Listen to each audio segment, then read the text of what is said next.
Hello, আসসালামু আলাইকুম। Welcome back to my channel Srabanti Setu.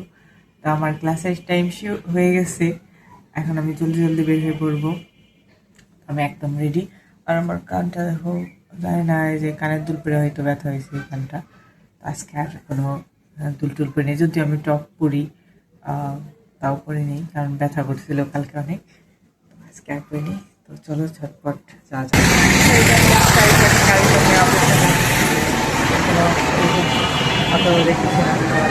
তো আমি ক্লাস করে চলে আইসি, আর ভিডিও করিনি।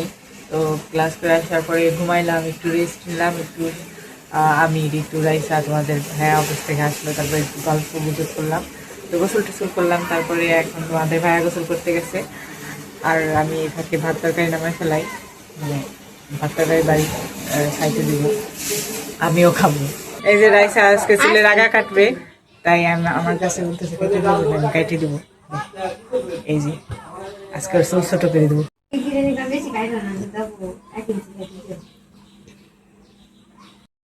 রাইসার চুল যেহেতু উঠে, এই জন্য আগার দিকটা পাতলা হয়ে গেছে, এই জন্য আর কি চুলটা কাটতেছে। আর আমার চুল তো অনেক ওঠে, আর প্রচুর ওঠে, অনেক বলতে প্রচুর ওঠে। তো আমার চুলের আগাটা তো অনেক বেশি পাতলা আরও।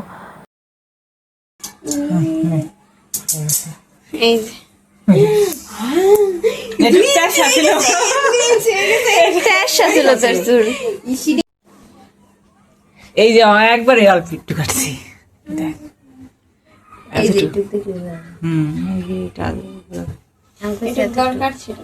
এক ইঞ্চি 2 ইঞ্চি পুজো সাথে হয়নি।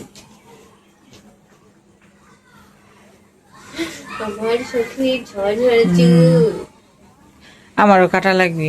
আমাদের ভাইয়ের সাথে যাইতেছি একটু অম্বিকাপুরে, অম্বিকাপুর থেকে তোমাদের ভাইয়ের সাথে যাইতেছি একটু অম্বিকাপুর ফুচকার খোল আনার জন্য।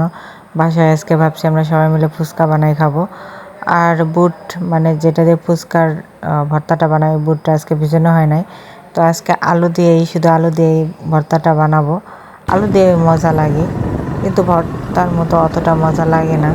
তো এই যে ফুচকা নিয়ে আবার আমরা চলে আসতেছি বাসায়। তো তোমাদের ভাই আসার সময় আমাকে একটু নদীর পাড় দিয়ে ঘুরেই নিয়ে তারপরে বাসায় আসছে। তো ফুচকাটা তো এখনই বানাবো না, একটু লেটে বানাবো। তো একটু ঘুরে টুরে যেহেতু বের হয়েছি, একটু নদীর পাড়ে বাতাস দিয়ে ঘুরে যায় আর কি।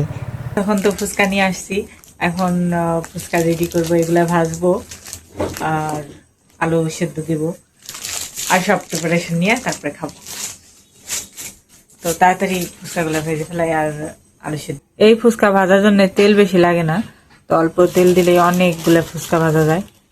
তেল গরম হয়ে গেছে, যে আমি একটা প্রথমে দিয়ে দেখি, এখনো তেল গরম হয় না, আমি ভাবছি যে হয়ে গেছে।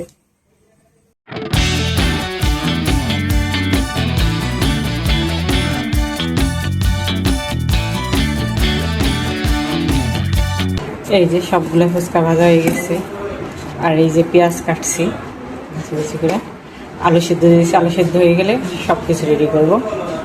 তো আমি এই পলিথিনে এগুলা ফুচকাগুলার বাড়িতে রাখবো, যাতে হয়ে না যায়, ওদায় না যায়। তো এই যে ফুচকার ভর্তা, টক সব রেডি করে বসে পড়ছি সবাই একসাথে ফুচকা খাওয়ার জন্য। তো টক বেশি করে দিয়ে একদম ফুচকাটা টকে ভিজে ভিজে খাইতে যে এত মজা লাগতেছে। আর বেশি বেশি টক না হইলে আর কি ফুচকা মজা লাগে না খাইতে। তো অনেক ভালো লাগতেছে, অনেক দিন পর বাসায় সবাই মিলে বসে একসাথে ফুচকা বানাই খাইতেছি। তো ফুচকাটাও অনেক মজা হয়েছিল, আর টকটাও অনেক মজা হয়েছিল টক দিয়ে। এই যে এই বছরে প্রথম পাকা আম নিয়ে আসছে আব্বু, দেখি এই যে এই বছরের প্রথম পাকা আম, এই যে এই বছরের প্রথম পাকা আম, দেখা যাক মিষ্টি না টক না কেমন কেমন।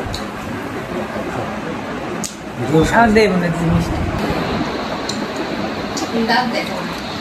মিষ্টি আছে না, ওকে টক।